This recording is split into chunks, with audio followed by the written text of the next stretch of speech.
So welcome back, guys. I'm just gonna evenly mix this up, then I'm gonna add some water.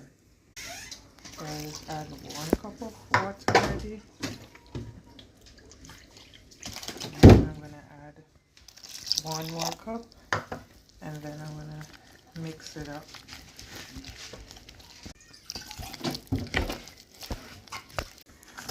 So guys, you want to make sure you mix it out properly. So guys, I ensure that it was mixed out properly. Now it's time to do my frying.